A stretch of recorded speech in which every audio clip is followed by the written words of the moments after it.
Hola, ¿qué tal? Muy buenas tardes. Damos la más cordial de las bienvenidas al doctor Emiliano Aldejani, adscrito a la Universidad Nacional del Mar de Plata, Argentina, quien nos presentará la conferencia Derivas de lo imaginario en el pensamiento contemporáneo, emergencia y cristalización de las dinámicas.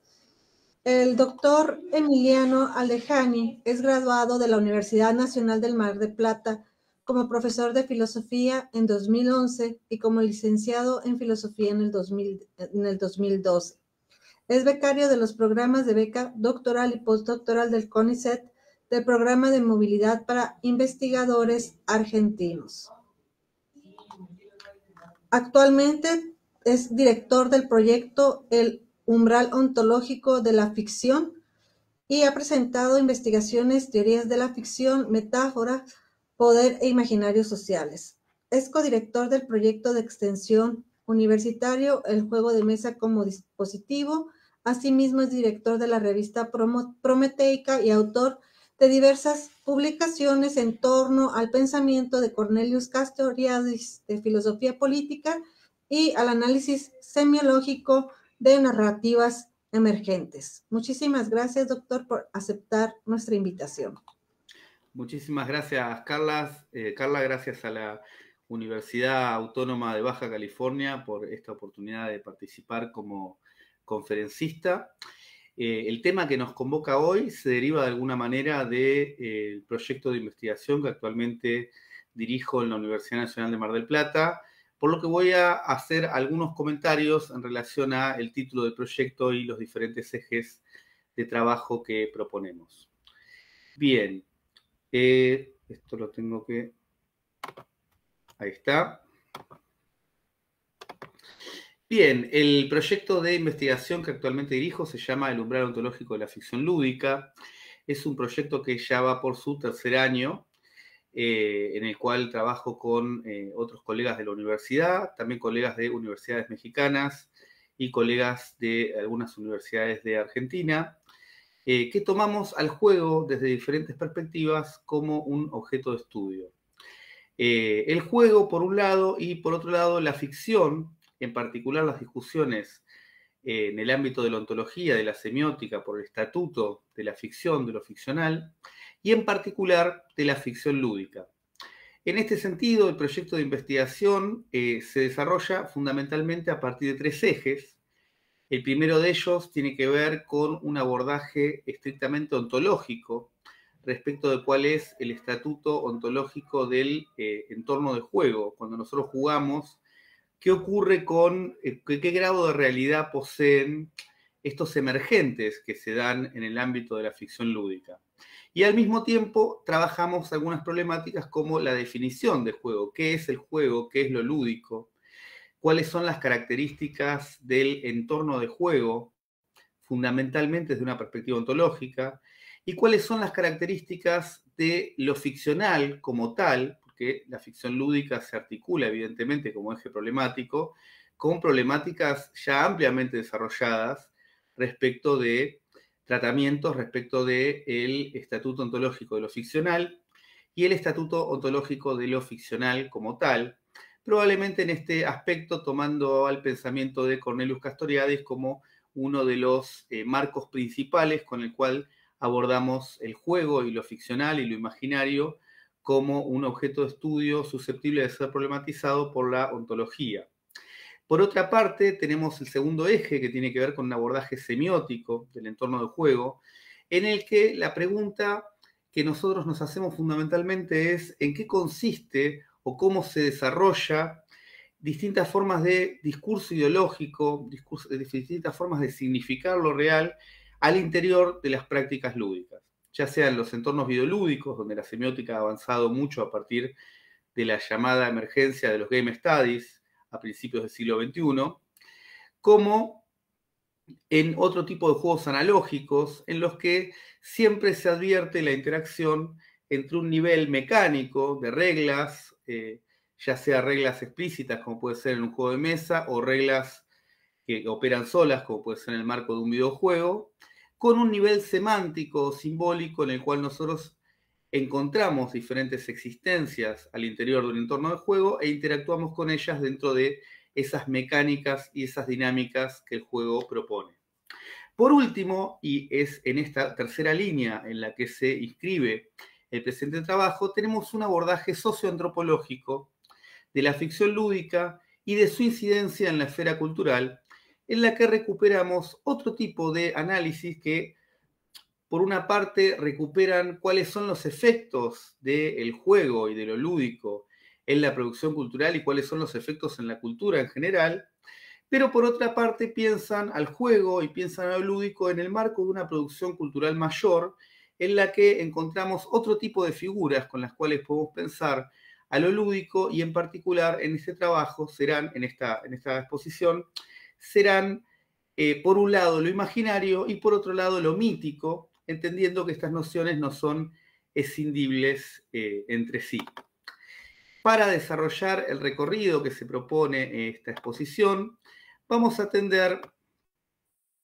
a el pensamiento de, bueno, por un lado el recorrido de una tradición, si se quiere, intelectual, una escuela intelectual que aborda lo imaginario, que puede iniciarse con el pensamiento de Gastón Bachelard, el cual va a ser continuado y reformulado por los análisis de Gilbert Durand, y que luego será continuado y recuperado por la producción académica de Jean-Jacques Munenburger, ¿no? Que actualmente dirige o que ha dirigido durante mucho tiempo el Centro de Investigaciones de Gastón Bachelard.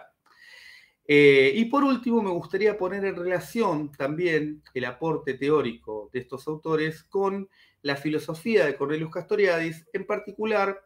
para pensar en cómo se desarrolla en el pensamiento de Castoriadis una comprensión particular de lo imaginario, y a su vez por un elemento que va a ser transversal a todos estos autores, que es el pensamiento, la concepción al interior de una comprensión de lo imaginario, de una tensión conceptual entre el carácter, como lo llamará Bachelard, el carácter estructurante de lo imaginario y el carácter disruptivo o subvertivo o subversivo que posee lo imaginario, en tanto capacidad de reordenar, rearticular y construir nuevas formas de estructurar nuestras representaciones respecto de lo real o lo ficcional. Bien, primeramente, en este sentido, vamos a recuperar algunos aportes a la comprensión de lo imaginario que surgen con el pensamiento de Gastón Bachelard. Quizá lo más interesante de Bachelard es que se propone, más allá luego de la valoración teórica que nosotros podamos hacer respecto del producto de su teoría, pero él se propone generar una sintaxis para lo imaginario, ¿no? Su propuesta, de alguna manera, nos invita a pensar a lo imaginario no como un conjunto desarticulado de imágenes y de representaciones,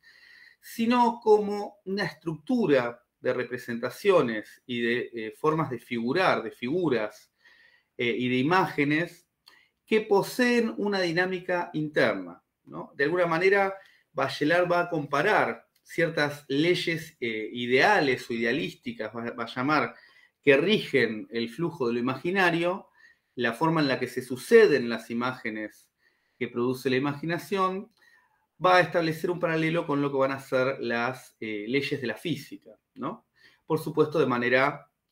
haciendo una analogía. Lo interesante para Bachelard es advertir que la imaginación posee su propia sintaxis, sus propias reglas de estructuración, y que a su vez, como una segunda dimensión, va a observar un conjunto de constantes semánticas, es decir, algunos tópicos, algunas figuras, algunos elementos que son, no diría transhistóricos, pero que son recurrentes como organizadores de lo imaginario. Además de una dinámica, además de un conjunto de reglas de una sintaxis de sucesión de representaciones que tienden a una forma de organización, en lo imaginario como tal va a encontrar la presencia de ciertas constantes semánticas. Esta idea se puede encontrar también de manera germinal en autores como Jung, en lo que él va a llamar las imágenes arquetípicas, ¿no? Que conformarían el imaginario colectivo, ciertas imágenes recurrentes que tienden a organizar un conjunto de representaciones, y como veremos después, a propósito de Castoriadis, también pueden pensarse como significaciones operantes, en tanto que son significaciones nucleares que organizan en torno de sí todo un conjunto de prácticas, de formas de hacer, de formas de representar, y lo que él va a llamar las redes de significaciones imaginarias que se ordenan en torno a conceptos centrales. Un ejemplo paradigmático para Castoriadis, por ejemplo, de esta forma de significaciones nucleares, podemos encontrarlo en lo que él va a llamar la significación de la expansión ilimitada de lo racional que surge en la modernidad y que luego se precipita sobre toda una serie de ámbitos imposibles de recuperar de manera exhaustiva, pero que en diferentes ámbitos del imaginario cultural va a reaparecer constantemente y se va a traducir constantemente esta idea de una expansión de una racionalidad objetiva ilimitada por sobre la naturaleza, por sobre lo humano, por sobre lo cultural, por sobre lo imaginario, que va a alterar de esta manera diferentes ámbitos. Otra forma de constante semántica podemos pensarla también en ciertas figuras mitológicas que aparecen de diferentes maneras, tanto en mitos como en abordajes teóricos o como en otras formas de narrativa, tal como podría ser la tensión entre el padre y los hijos, que podemos verlo de manera muy explícita en la idea de Cronos devorando a sus hijos, pero que luego se repite de diferentes maneras esta forma de oposición. Esto constituirían ciertas significaciones centrales o constantes semánticas que también van a articular lo imaginario más allá de la descripción formal de determinadas sintaxis o de determinadas dinámicas. En el caso de Bachelard, el intento por desarrollar esta segunda dimensión va a ser bastante más explícito. En algún punto se señala que Durand va a abordar, además de la perspectiva formal y de las dinámicas formales que establece lo imaginario, va a abordar su materialidad. Y en este sentido va a abordar a ciertos, lo que él va a llamar, ciertos reservorios semánticos que organizan en torno de sí enormes conjuntos de representaciones. Y estos reservorios semánticos van a ser lo que Durand va a identificar de manera primaria como mito, ¿no? Estructuras míticas, pequeños relatos o figuras que son recurrentes en la producción cultural y en las tradiciones orales, que van a organizar en torno de sí enormes conjuntos de significaciones. En tal sentido, quizás aquello que habíamos descrito en el pensamiento de Castoriadis como una significación operante, podría pensarse en el marco de Durand como un reservorio semántico identificado en el mito. El mito, por su forma particular de estructura y de, digamos, el abordaje formal que se puede hacer del mito como tal, posee algunas características particulares. Una que es destacada por Durand, creador del mitoanálisis, de la mitocrítica, digamos, un autor reconocido en el medio por su abordaje del mito como clave de análisis de diferentes fenómenos culturales y en particular del imaginario social, va a ser la característica del mito de continuarse a partir de un proceso de reproducción-variación. Es decir, el hecho de que el mito se continúa en la tradición oral a partir de un proceso en el cual se reproduce el mito, se reproduce un relato, se vuelve a evocar una serie de figuras, pero esta reproducción siempre tiene la forma de una variación, ¿no? Reproducción-variación. Hay una ambigüedad propia de la forma en la que el mito se construye culturalmente, en la que se dan estas dos dimensiones, la dimensión en la cual el mito se perpetúa, pero al mismo tiempo en ese perpetuarse aparece una constante variación. En esta variación propia del mito y en esta reproducción también propia de la forma de iteración específica de los relatos míticos y de las figuraciones míticas, se reencuentra la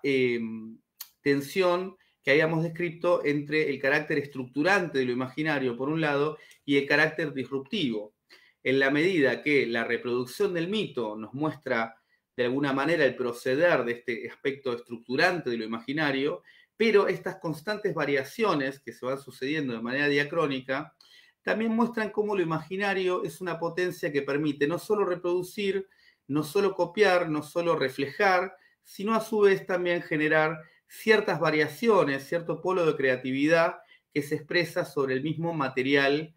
que se está reproduciendo. En este sentido, el mito tiene una estructura que tiende a cierta sedimentación, ¿no? Se va recuperando lo que la tradición nos transmite y al mismo tiempo se va reformulando en nuevas formas de apropiación. Bien. En el caso puntual de Bunenburger, me gustaría recuperar algunas distinciones que propone el autor, en particular ya estableciendo una cierta metateoría sobre los distintos abordajes que tratan la imaginación, y es su distinción entre lo que él llamará las concepciones restringidas de lo imaginario y las concepciones ampliadas. Estas dos concepciones, cabe decir, tienen una diferencia fundamentalmente de énfasis. No hay una distinción tajante entre ambas posturas, pero lo que Bunenburger va a llamar las concepciones restringidas tiene relación fundamentalmente con estas comprensiones de la imaginación que advierten a la imaginación como un polo creativo del cual emergen nuevas figuras, pero que restringe esta creatividad y restringe esta potencia creativa, esta capacidad de poiesis, a la facultad de la imaginación. Mientras que a los productos de la imaginación siempre los van a considerar como algo pasivo, como algo inerte, que simplemente ha sido producido por la imaginación, pero que luego no posee una capacidad de productividad propia, digamos, ¿no? No tiene una capacidad performática, no se le otorga a los símbolos culturales, a las representaciones y a los productos de la imaginación una capacidad de poseer alguna injerencia, sino que más bien se los piensa como el residual o el producto inerte, el producto pasivo de la facultad creativa de la imaginación. Las concepciones ampliadas, por contrapartida, no van a negar de ninguna manera esta capacidad creativa por parte de la facultad de la imaginación, pero sí van a migrar parte de esta capacidad creativa o esta capacidad de performance a los productos de la imaginación, advirtiendo que el plano simbólico construido a través de distintas interacciones que se dan en el marco del imaginario social posee una estructura propia, una serie de dinámicas propias, su propia diacronía de alguna manera, su propio orden de sucederse determinados símbolos, determinadas representaciones, y que esto, si bien no constriñe completamente a la imaginación, sí que la facultad creativa, la facultad de poder imaginar, se da en el marco de un espacio simbólico y de un imaginario social ya establecido, y por ende esta facultad va a ser modulada, si se quiere, por cierta capacidad creativa propia ya de los símbolos, digamos, ¿no? Eso es lo que hace que en algunos contextos algunas ideas surjan o haya la posibilidad de pensar determinadas representaciones, determinadas imágenes, y en otros contextos estas imágenes no es que sean imposibles, pero sean muy poco probables, ¿no? En marcos simbólicos que no solamente organizan nuestra forma de organizarnos desde una perspectiva práctica, sino que de alguna manera delimitan ciertos marcos imaginarios, ciertos marcos de representación en los cuales se construye nuestra actividad simbólica imaginaria. Pasamos a la siguiente diapositiva. En este sentido, me interesaba poner en diálogo muy brevemente el abordaje de Bunenburger sobre dos funciones o dos perspectivas de lo imaginario. Él en verdad propone diferentes funciones de lo imaginario, pero me pareció interesante recuperar puntualmente estas dos, que son la función estético-lúdica de lo imaginario y la función instituyente práctica. La primera relacionada con la capacidad de tener una actitud, digamos, de poca solemnidad respecto al entorno simbólico en el cual nosotros nos desplazamos, si se quiere, el hecho de poder tener alguna forma de actitud irónica, juguetona, o si se quiere, irreverente respecto del marco simbólico en el cual nosotros pertenecemos, lo que nos permite, a partir de esta actitud artística o esta actitud lúdica, el hecho de poder pensar una reconfiguración de los elementos que nos rodean o de pensar en la emergencia de nuevos símbolos, nuevas prácticas o nuevas formas de hacer o representar que puedan entrar en fricción con las formas establecidas. Mientras que, por otro lado, también Munenburger va a advertir la función instituyente práctica de lo imaginario, en tanto que el imaginario nos da un marco, instituye un marco, y los productos de nuestra imaginación de alguna manera establecen ciertas regularidades y ciertos marcos de orientación para la praxis que fundan instituciones, que fundan formas de hacer y formas de representar que, como diría Luhmann, van a armonizar hasta cierto punto nuestras expectativas recíprocas. Es decir, van a armonizar cuál es la expectativa que tenemos en relación a nuestras acciones y la reacción que pueda tener en las otras personas en la esfera intersubjetiva. Las instituciones, establecer algún marco de regularidad en el hacer y en el representar colectivo, son fundamentales porque son condición de posibilidad de la vida social. No obstante, este marco puede llegar a cristalizarse, puede llegar a tornarse demasiado rígido, y es en ese punto en el cual tener una actitud que se abra a la emergencia, que abra un espacio simbólico a la emergencia de lo nuevo desde una perspectiva práctica, desde una perspectiva simbólica, ya sea en la producción artística, ya sea en el juego o ya sea en la praxis política, digamos, pero siempre respondiendo a este impulso que da cuenta de la posibilidad creativa del colectivo, la posibilidad creativa del individuo y del colectivo en la esfera social, es que se puede de alguna manera reformular aquello que una hegemonía cultural consolidada nos pueda proponer desde una perspectiva demasiado rígida, ¿no? En este sentido, me parece que estas dos funciones que Munenburger va a adjudicar a lo imaginario pueden encontrarse con un amplio desarrollo en el pensamiento de Castoriadis en la llamada tensión entre lo instituido o instituyente, a veces llamada también dialéctica entre lo instituido y lo instituyente, pero que consiste fundamentalmente en distinguir una función de lo imaginario que se da en lo instituido, que se da en lo que Castoriadis va a llamar el imaginario social o el imaginario social dado, frente o en tensión con lo que él llamaría una imaginación radical, es decir, una imaginación que se permite confrontar el conjunto de símbolos y prácticas en los cuales el individuo social se inscribe y generar ciertas rupturas de las que emerjan luego nuevas prácticas, ¿no? Siempre la imaginación radical o la capacidad instituyente del cuerpo social no se expresa meramente en el crear nuevos símbolos y crear nuevas prácticas, sino fundamentalmente en generar rupturas que luego den lugar a la emergencia de nuevas regularidades, ¿no? Esto es importante para no caer en la mala interpretación, que es frecuente, de hecho, del pensamiento de Castoriadis, en la cual uno concibiría nuevas prácticas y luego tendría que tender a instalarlas en la esfera social. El origen de las representaciones sociales, el origen de las significaciones sociales, siempre es lo que Castoriadis va a llamar una colectividad anónima, ¿no? Un colectivo anónimo, un marco de interacciones que supera al individuo y al grupo, ¿no? Sino que es la comunidad en su conjunto estableciendo nuevas regularidades. Nuevamente se advierte en esta tensión entre lo instituido y lo instituyente desde una perspectiva imaginaria, por un lado el carácter estructurante del juego en tanto promotor de estructura, y por otro lado el carácter disruptivo del juego en tanto que siendo promotor de estructura no se constriñe y no se limita a la estructura que un momento histórico-social le ofrezca a un individuo inmerso en ese campo social histórico. Bien. A propósito de esto, me gustaría recuperar algunos elementos del mitoanálisis, tal como lo propone Gilbert Durand, para pensar cómo en los mitos y en sus variaciones se produce y se reproduce esta tensión entre el carácter disruptivo y el carácter estructurante de lo imaginario como tal.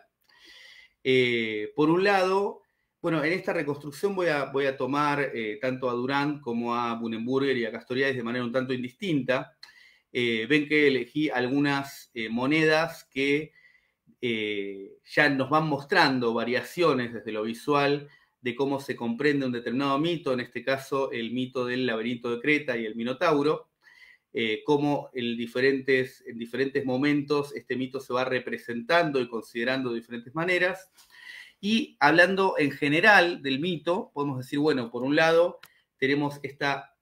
ya mencionada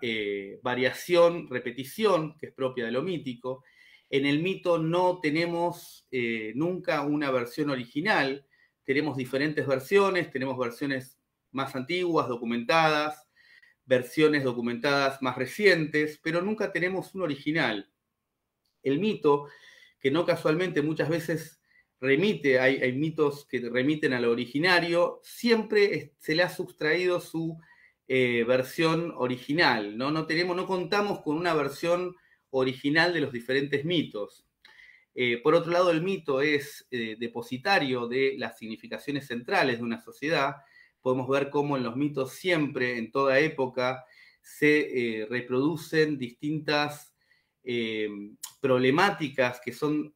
transversales a toda sociedad o que son capitales en el marco histórico-social en el que ese mito se está reproduciendo y de esa manera en la que se está reproduciendo, ¿no? Podemos ver cómo un mismo relato o una misma figura en diferentes momentos, en diferentes sociedades, puede representar una serie de valores, una serie de significaciones, puede estar asociado a una serie de problemáticas, y en otro contexto diferente, ese mito que nunca se va a conservar de manera idéntica, pero su recepción tampoco se va a conservar de manera idéntica, puede problematizar, digamos, puede poner en el centro diferentes significaciones y diferentes problemáticas. Por otro lado, decíamos, el mito es un reservorio semántico, aglutina, conglomera diferentes representaciones y les da una forma de organización. El mito tiene la estructura de un magma. Esto es una afirmación que hace Castoriadis cuando él defiende su polémica tesis de que los mitos griegos son verdaderos. Él va a afirmar efectivamente que el mito tiene la estructura de un magma. El magma, por supuesto, es una figura que tiene cierta relevancia en el pensamiento de Castoriadis porque nos remite a la idea de un espacio, si se quiere, bastante lábil, en el cual emergen estructuras constantemente, que sería la lava volcánica, y que estas estructuras se cristalizan, pero luego se chocan entre ellas, se suceden, se destituyen, vuelven a disolverse, siguiendo un movimiento relativamente arbitrario o al menos difícil de anticipar, ¿no? En el caso de un magma volcánico efectivo, podríamos decir que simplemente siguen determinadas leyes de la física, aún así difíciles de anticipar, o sea, difícil de anticipar cuál sería el movimiento que realizará ese magma, pero de manera metafórica lo que está intentando de alguna manera señalar Castoriadis es que el mito posee en sí mismo una tendencia a diferentes variaciones, reapariciones, desapariciones, que siguen un movimiento, si se quiere, un tanto arbitrario, ¿no? Nunca arbitrario para la sociedad que reproduce ese mito, pero sí arbitrario en el sentido de que no sigue leyes históricas, no sigue leyes tampoco derivadas de cierto funcionalismo. Y por último diríamos que el mito responde materialmente a estructuras arquetípicas. Quizás en esto sería un punto en el que uno podría establecer una serie de salvedades entre el abordaje de Gilbert Durand y el abordaje de Castoriadis respecto de lo imaginario, pero no es el objetivo de esta presentación distinguir tanto los autores, sino más bien recuperar algunos de sus conceptos. Pero mientras que Castoriadis piensa la imaginación como un devenir arbitrario que solo se funda en el potencial creativo de la imaginación radical del cuerpo social,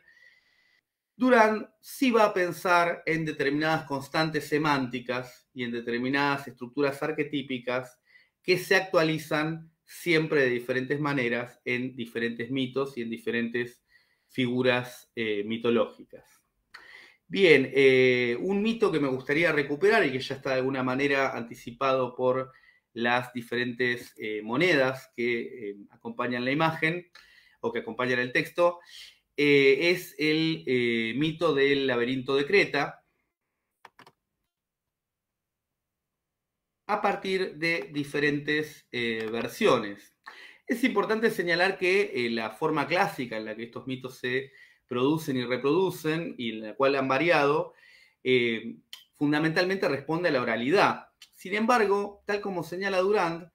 cuando el mito entra en la forma escrita, lejos de cristalizarse en una forma definitiva, ingresa simplemente una nueva forma de diacronía. Ya no es la variación de la transmisión oral la que nos va a la que va a reproducir este esquema de reproducción-variación, sino que va a entrar en la misma diacronía de la literatura. La literatura y el texto escrito también va a someterse con el fluir del tiempo a diferentes versiones en las cuales la historia se va a continuar, pero al mismo tiempo va a ir mostrando variaciones sin que se pueda establecer mayormente una linealidad, es decir, sin que se pueda recuperar una forma como original y luego sus derivados, sino a partir de una múltiple influencia de tradiciones orales que continúan,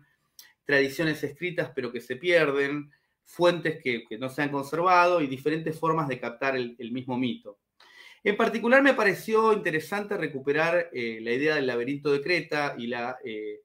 digamos, el enfrentamiento entre Teseo y el Minotauro, porque las variaciones que nos ofrece la tradición clásica y que está documentada son bastante notorias. Yo solamente voy a recuperar 4 que tienen cierta relevancia, que son de la versión de Diodoro de Sicilia, la versión de Higino, la versión de Apolodoro y la versión de Plutarco. Algunas tienen algunas similitudes entre sí, otras son notoriamente distintas.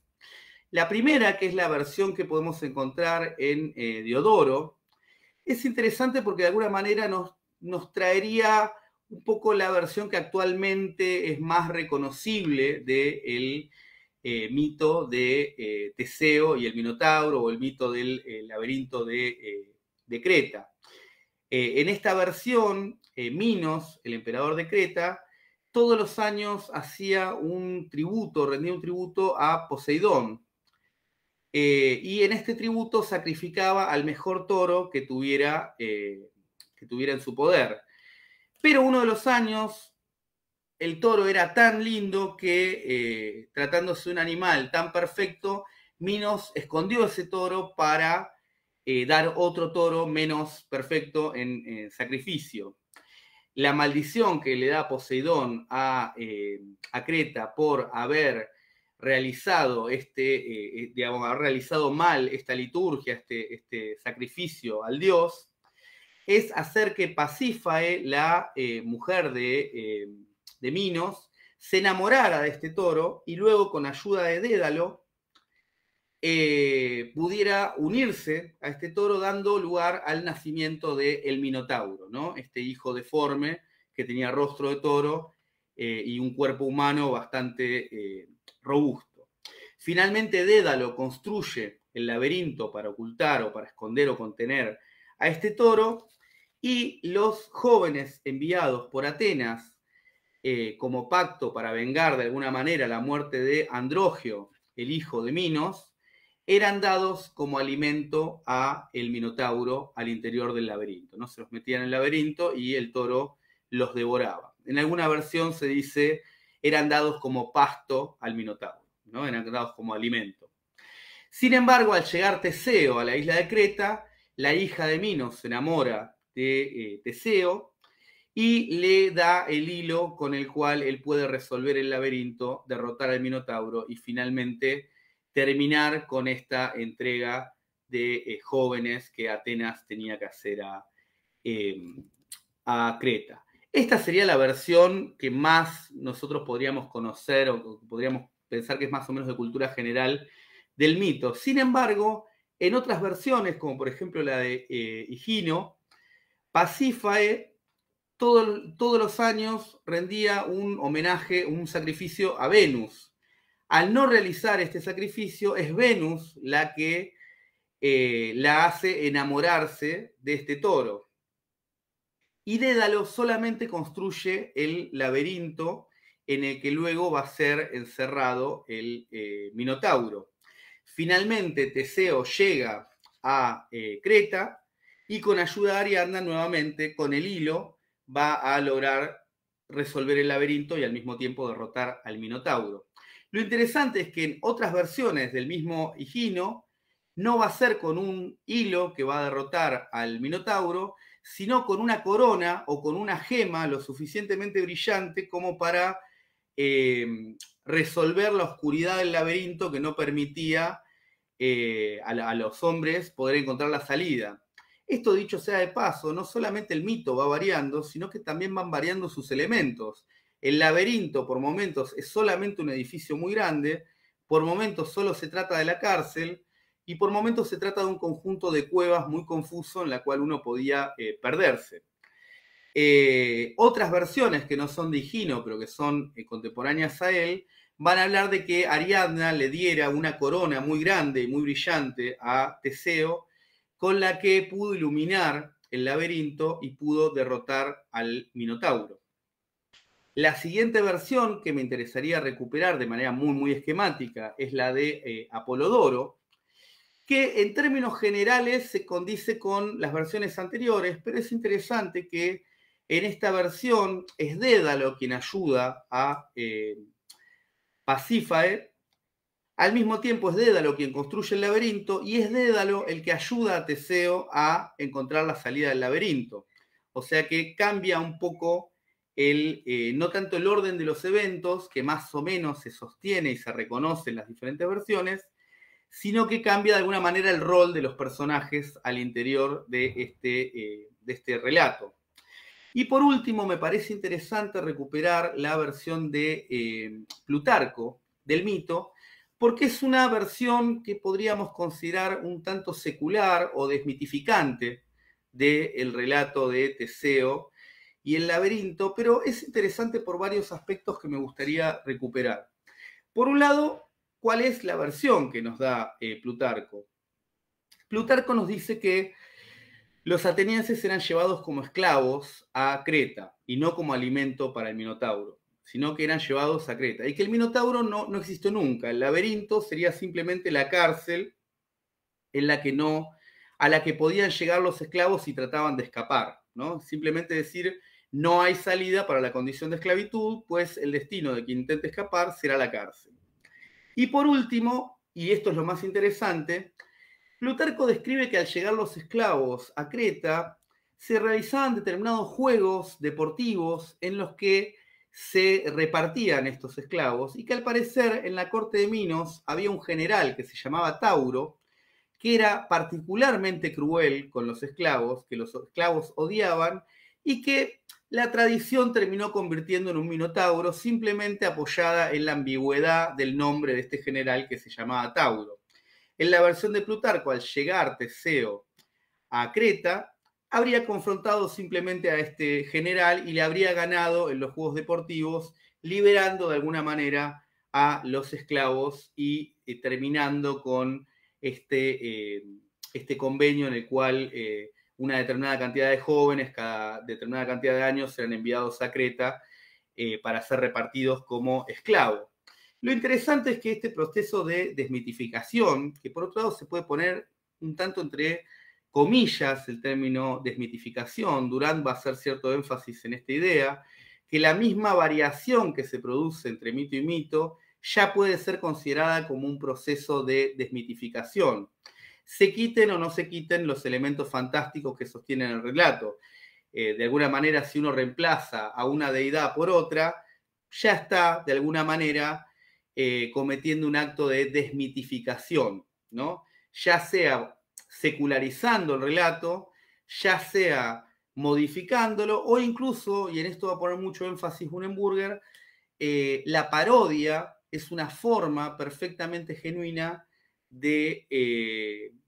reactualizar un mito, ¿no? Y en algún punto, al reactualizarlo, de transmitirlo, ¿no? La parodia, el humor, incluso el automatismo, si uno sigue los aportes de Berzón en sus ensayos sobre la risa,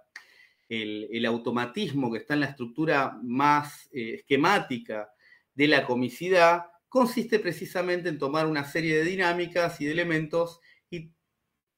hacerlas desarrollarse en un marco diferente en el cual alteran las expectativas que se tienen respecto del efecto o el significado de esas dinámicas. La parodia, en definitiva, lo que hace es tomar un conjunto de figuras ordenadas en un relato y trastocar algunos elementos, haciendo que la sucesión de determinados eventos y la presencia de determinadas figuras resulte contraintuitiva, ¿no? De alguna manera traicione las expectativas del espectador. En este sentido, y recuperando de alguna manera en la figura del laberinto y en particular en la figura del mito del laberinto de Creta, la tensión entre el carácter instituyente y el carácter estructurante de lo imaginario, me pareció interesante recuperar dos formas de reapropiación en el cine y en la televisión de este escenario simbólico que nos propone el laberinto. No ya el laberinto de Creta, pero sí conservando la idea de un laberinto en el cual uno tiene que escapar de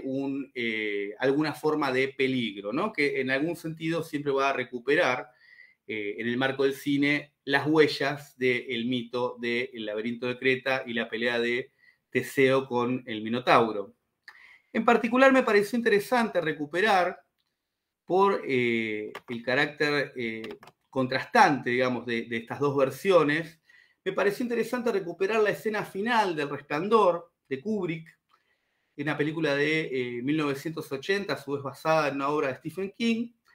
y el uso que se hace del laberinto y la resolución de la trama que se da en la parodia de Los Simpsons de esta misma película, Resplandor, también subsidiaria en cierta medida de la novela de Stephen King. Para el análisis de la primera forma de recuperación de este mito, que es el final en el cual el padre de uno de los personajes principales de Resplandor persigue al hijo para matarlo al interior del laberinto, me apoyo en gran medida o me inspiro en algunos comentarios que hace sobre esta escena final del Resplandor, el crítico cultural Mark Fisher, en su libro Los fantasmas de mi vida, cuando analiza esta persecución bastante conocida, sobre la cual creo que no cabe que me extienda demasiado, entre Jack, el personaje que es un escritor frustrado, que empieza a tener cierta desviación mental provocada ya sea por fantasmas o por problemas psicológicos al interior de un hotel en el que está cuidando en invierno con su familia, en la cual este personaje Jack persigue a su hijo con el fin de matarlo en el interior del laberinto. Lo interesante y que destaca de alguna manera Fisher es que esta escena nos muestra cómo toda la carga de neurosis del padre y de esa transmisión cultural, si se quiere, un tanto patológica, se vuelca sobre el hijo y le restringe una serie de caminos posibles, ¿no? Al interior de ese laberinto en el cual el niño huye. Y Fisher señala algo interesante, que es que el padre le grita todo el tiempo al hijo: estoy detrás de ti. Fisher dice, de alguna manera, está detrás de él y está adelante de él, ¿no? El camino que tiene que seguir el niño ya está prefigurado y es un camino opresivo representado en la imagen del laberinto. Al leer a Fisher pensaba en esta idea, ¿no?, de Bunenburger, de que, por ejemplo, la apropiación científica de un mito para tomar sus figuras también es una forma de transmitir y revalorizar a una figura mítica, y en este caso, tanto en el marco de la película El Resplandor como en el marco del análisis de Fisher, lo que se hace es poner otro conjunto de representaciones y otro conjunto de significaciones a girar en torno a la figura mítica del laberinto. Finalmente, lo interesante del análisis de Fisher y de la resolución de El Resplandor es que la única forma que encuentra el personaje de huir de este peligro es volver sobre sus pisadas en la nieve de manera de evitar que el padre pueda seguir su rastro, ¿no? Tiene que volver sobre sus pasos para evitar que se consume aquello que está destinado en la estructura del laberinto. A lo cual Fisher le da una connotación evidentemente psicoanalítica, en la cual la única forma de evitar ser atrapado por el mandato paterno y por la tradición familiar al interior de ese laberinto en la nieve es volver sobre los propios pasos y de alguna manera revisar en la propia experiencia vital cuál es el momento en el que puede producirse un desvío que nos saque del marco en el que estamos circunscriptos de cierta opresión al interior de esa transmisión coercitiva, de alguna manera, de un destino familiar, un destino social. Esto, por supuesto, es una lectura bastante libre que hace Fisher de El Resplandor de Kubrick, pero por otro lado bastante interesante. La versión paródica que van a presentar los Simpsons de la misma figura del laberinto sí que nos muestra de alguna manera o que nos sirve para representar esta función estético-lúdica de lo imaginario, en tanto que la resolución del laberinto se da al interior de este capítulo paródico de una manera completamente diferente. Simplemente se toma una podadora, se realiza una serie de agujeros en las ligustrinas del laberinto y se crea un nuevo camino. O sea, de alguna manera, el niño que también está llamado a ser víctima del desvío mental de su padre en la versión paródica, simplemente crea un nuevo camino y se desentiende completamente de la estructura propuesta previamente por el laberinto. Esta idea, por supuesto, se nos hace completamente ridícula y de ahí el efecto quizás paródico de la reversión del Resplandor que se da en el marco de una comedia, por supuesto. Sin embargo, es interesante cómo, incluso en la versión paródica de Los Simpsons, esta figura del laberinto y esta figura de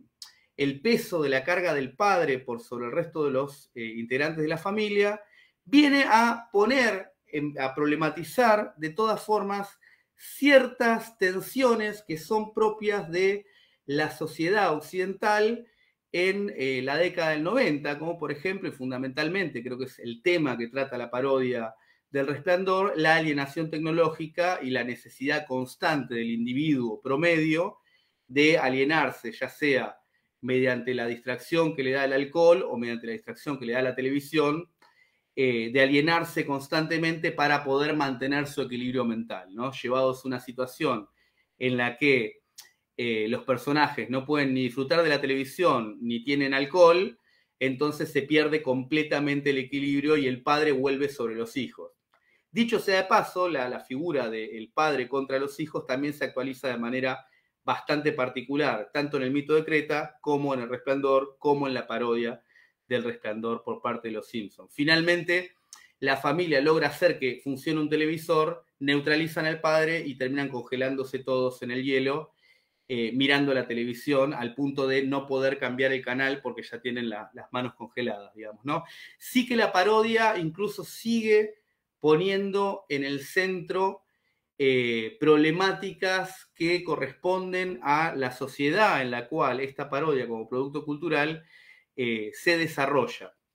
Y bueno, este es más o menos el análisis que quería hacer de la figura del laberinto, pensada en una figura mítica y pensada también en lo que podríamos llamar el mito contemporáneo que se da en el cine, en la literatura, en el cómic y en la televisión de manera preeminente. Y creo que de alguna manera en estas diferentes reversiones o remakes que se dan de una misma temática, podemos observar cómo va variando la capacidad, o sea, la necesidad de reproducir ciertos tópicos y al mismo tiempo la imperiosa necesidad de actualizarlos, modificarlos o darle lugar a nuevos tópicos que surgen de la misma creatividad del cuerpo social. Y pasaríamos a la última filmina, no muy original, pero siempre esperada, que sería esta filmina en la que agradezco enormemente a las personas que llegaron hasta este punto de la conferencia.